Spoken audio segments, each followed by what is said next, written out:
좋은 아침입니다. 문목사의 1분 묵상, 오늘 예레미야 21장입니다. 시드기야 왕이 사람 몇 명을 예레미야에게 보냅니다. 선지자 바스훌과 제사장 스바냐라는 사람입니다. 여기 나오는 바스훌은 예레미야 20장에 나왔던 제사장이면서 성전의 총감독인 바스훌은 아닙니다.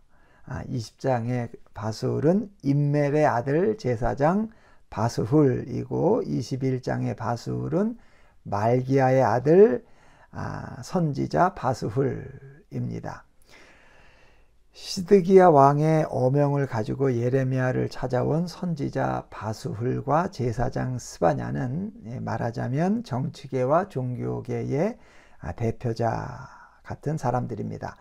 그런데 오늘 이 사람들이 예레미야를 방문한 용건이 있습니다. 뭐냐 하면 바벨론의 느부갓네살 왕이 예루살렘을 치러 왔으니 하나님께 기도하여 바벨론 군대를 물러가게 해달라 하는 겁니다.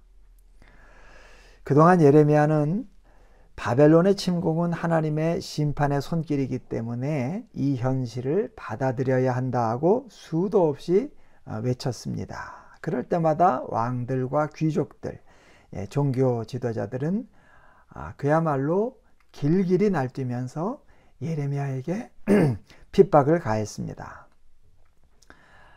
반역자 취급을 했고 매국노 취급을 했죠.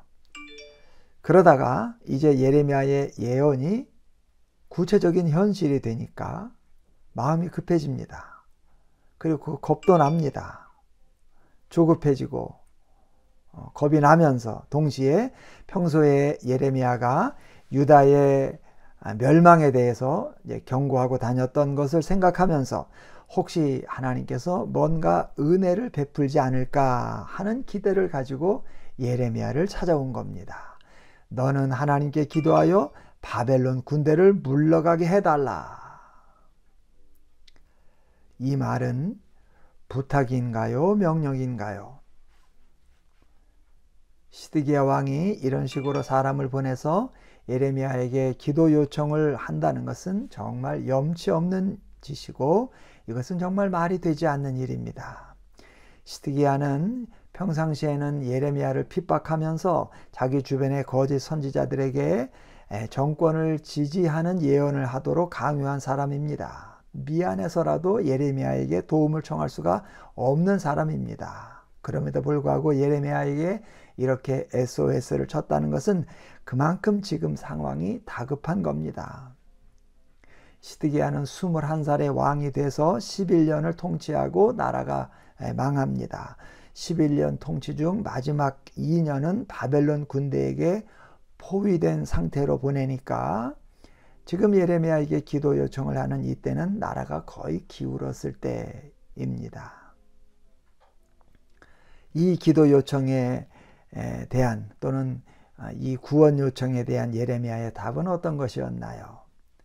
이스라엘 하나님 여호와께서 이와 같이 말씀하시되 보라 너희가 성 밖에서 바벨론의 왕과 또 너희를 애워싼 갈대아인과 싸우는 데 쓰는 너희 손의 무기를 내가 뒤로 돌릴 것이요 그것들을 이 성 가운데 모아드리리라.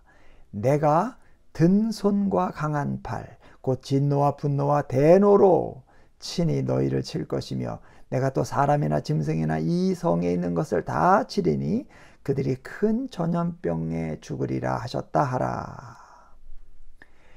예레미야의 대답은 한마디로 어림도 없다는 겁니다.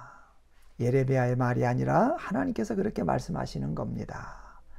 내가 든 손과 강한 팔 곧 진노와 분노와 대노로 친히 너희를 칠 것이다 라고 했는데 든 손, 강한 팔이라는 표현은 전통적으로 하나님께서 이스라엘의 대적과 싸우실 때 나오는 표현입니다.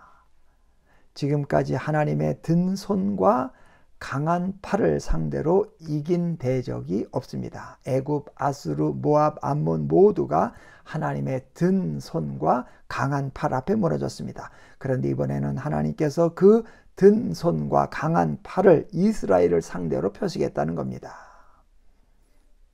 10절 말씀에도 이렇게 되어 있습니다. 내가 나의 얼굴을 이 성읍으로 향함은 복을 내리기 위함이 아니요 화를 내리기 위함이라. 이 성읍이 바벨론 왕의 손에 넘김이 될 것이요 그는 그것을 불사르리라. 게다가 오늘 시드기야의 태도를 보면 회개는 없고 청원만 있습니다.